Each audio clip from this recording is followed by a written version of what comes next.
Hey, Shalom. I want to start off by giving all praise, honor, and glory to Yahuwah Bashim Yahshai Bashim Kodash. That belongs to the Apostle of the Great Millstone. Peace and blessing to you, brothers, pushing the truth throughout the four winds. I was going to briefly speak on being saved or salvation. Being saved and salvation. Okay. This is Exodus 14 and 13. It says, "And Moses said unto the people, fear ye not, and stand still, and see the salvation of Yahuwah Bashim Yahshai, which he will shew you today. For the Egyptians whom ye have seen today, ye shall see them again no more forever." Now, this is what salvation is. Okay? Salvation is being saved from an imminent danger. Just going through talking to, people, like when you get into these, just discussions over Christianity, and one of my questions would always be to a Christian, what is it that you're being saved from? And you get the strangest answers. You get the strangest answers from them. You think it'd be hell or something like that, but you just always get some kind of funny answer from them. But when you're being saved from something, that means it's a danger. That means it's a danger. So when salvation comes, and Yahuwah Bashim Yahshai have always came and rescued us, it's because it was always a danger. Now, in this situation, you had the tribes, you had Moses, and their backs were against the wall with the imminent danger. You had the Red Sea behind them, or in front of them, and you had enemies behind them wanting to kill them. And salvation came from Yahuwah Bashim Yahshai. It's going to be the same way this time around. We're going to be saved from an imminent danger. That is all these other nations. Because what our people fail to realize is they want to destroy us. That's why you have chemtrails. That's why you have processed foods. That's why you have homosexuality and things of that nature. All these things are just mere tools to get Israel to fold and basically to be eradicated. That's the whole agenda, And you have to do this with every other nation too, with just to make it like a very good cover up. It's a very good cover up the way they do it and present it. Make it look like everyone else is doing it also. So Jake falls right into that plot. But that's the thing. It's mainly for Israel. Okay? Separation, not knowing that the 12 tribes, who they are today, it's a perfect plan from Yahuwah Bashim Yahshai, though. But that's what salvation is about. Being saved from all those things. Precept Jeremiah 16 and 14. "Therefore, behold, the days come, saith Yahuwah Bashim Yahshai, that ye shall know, that it shall no more be said that Yahuwah Bashim Yahshai liveth, that brought up the children of Israel out of the land of Egypt. But Yahuwah Bashim Yahshai liveth, that brought up the children of Israel from the land of the north, and from all the lands whither he had driven them. And I will bring them again unto their land that I gave unto their fathers." So, perfect example. Now it's fast forward to seeing what we're about to see play out at this day and age. Okay? So that old story is just going to be a memory of yesterday, because this salvation is going to be far greater. Okay? So, and we're going to be brought into our own land. All right? This is First Chronicles 16:35. And say ye, save us, O power of our salvation, and gather us together and deliver us from the heathen, that we may give thanks to thy holy name and glory in thy praise. So this is a prayer being asked. Okay? Save us from these heathens. Save us from these people that really, truly, we know how they feel. They hate us. Okay? Precept, Tobit 13:3. Confess him before the Gentiles, ye children of Israel, for he has scattered us among them. There declare his greatness and extol him before all the living, for he is our Lord, and he is our power and our Father forever. See the separation? Okay? And he will scourge us for our iniquities and will have mercy again. So we're being punished. All these things, not being able to drink real water or eat real food and go through all the atrocities we go through, knowing that we're supposed to be the #1 people on the planet. All these things were set up as a punishment. Okay? This is truly captivity. But it says he will have mercy again. Why would it say again? Because we've been in this situation before, and he gave us what? Salvation, and saved us out of this situation once again. But this is the last one. Okay? And he's going to take us out, gather us out of all nations among whom he has scattered us.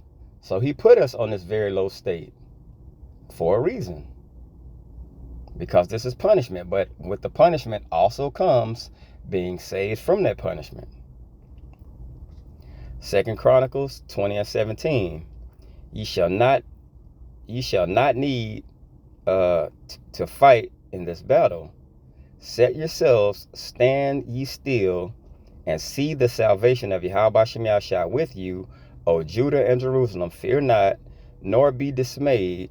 Tomorrow go out against them, for the Lord will be with you. So this story is already finished.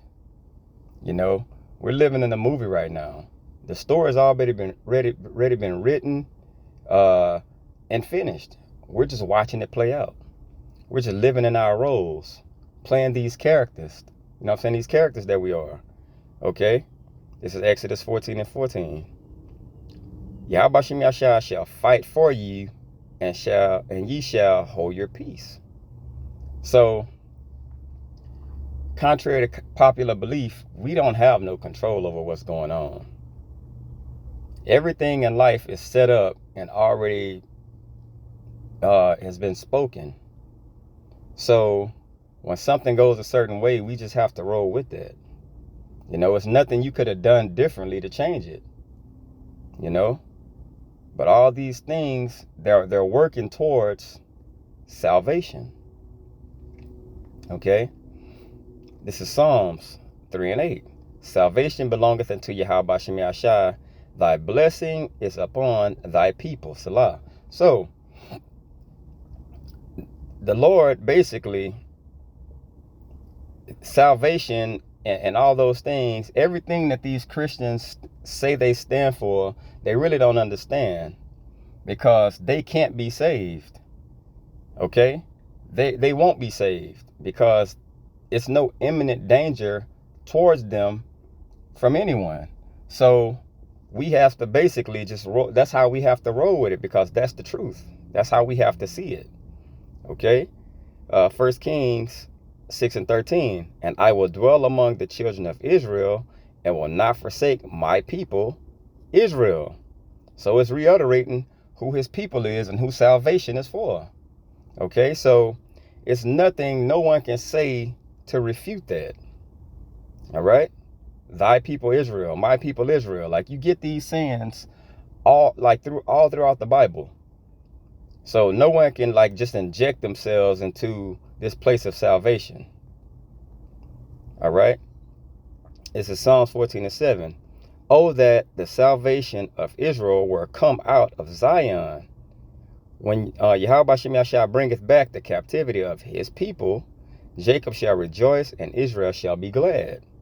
So, of course, we're going to be in a mind frame of it's here, because this is what we've been waiting on. Okay? Zephaniah 3:20.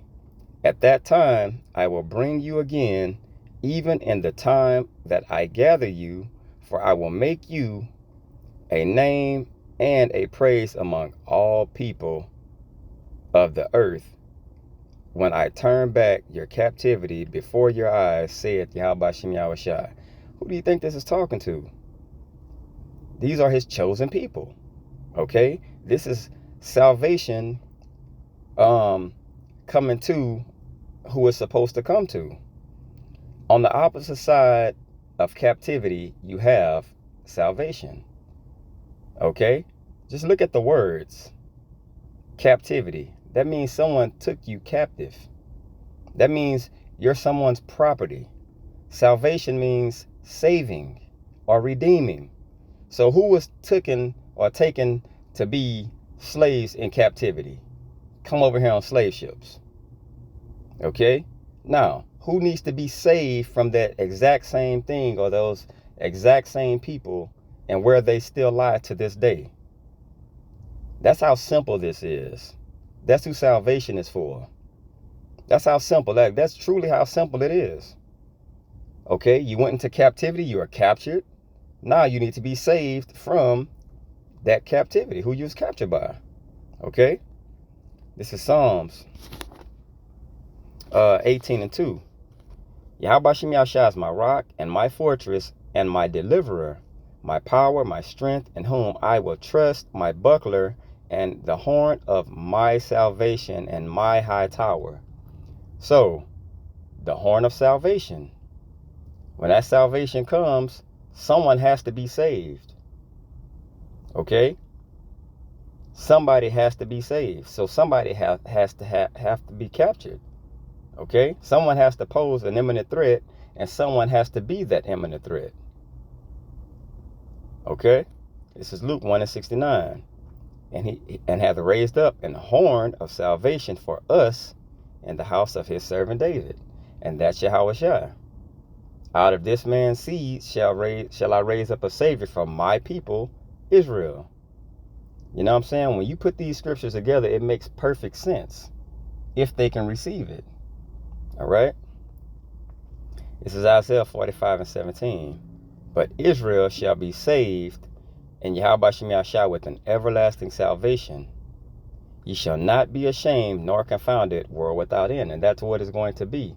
It's going to be a place that doesn't end with us going back into slavery again. Okay? This is Daniel 7:18. But the saints of the Most High shall take the kingdom and possess the kingdom forever and ever, even ever and ever. So, I mean, it's no fighting or disputing who salvation is for. You know, to have it explained and put on Front Street the way that the brothers bring it out, you know what I'm saying, and the elders and apostles bring it out, how can you deny it as a Christian? You know? It's obvious that you just can't sit down and take it for what it is, because if you could, you would see that you've been wrong this whole time. Okay, this is Isaiah 49:6. And he said, it is a light thing that thou shouldest be my servant to raise up the tribes of Jacob and to restore the preserved of Israel. Now, what does that sound like? Somebody has to be raised. They're preserved.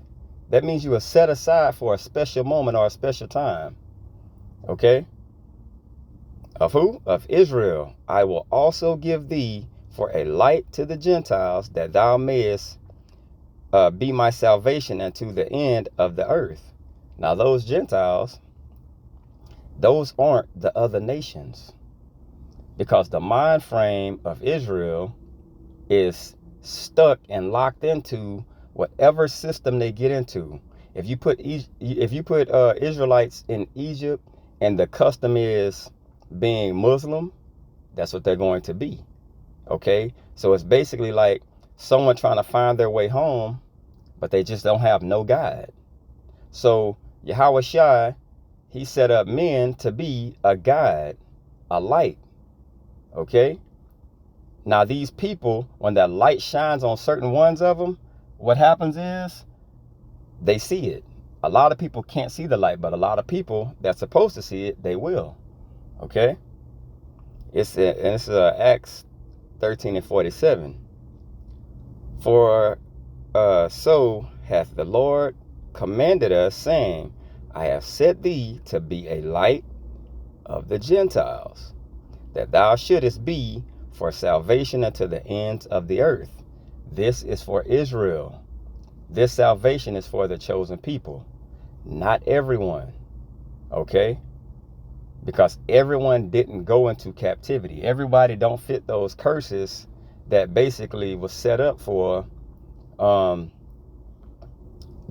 chosen, and they were punished. Okay? I hope this is edifying. I want to say all praise, honor, and glory to Yahuwah Bashim Yahshai Bashim Rakah Kodash. Double honors to the apostle, that was a great millstone. Peace and blessing to you, brothers, pushing this truth throughout the four winds. Till next time, shalom.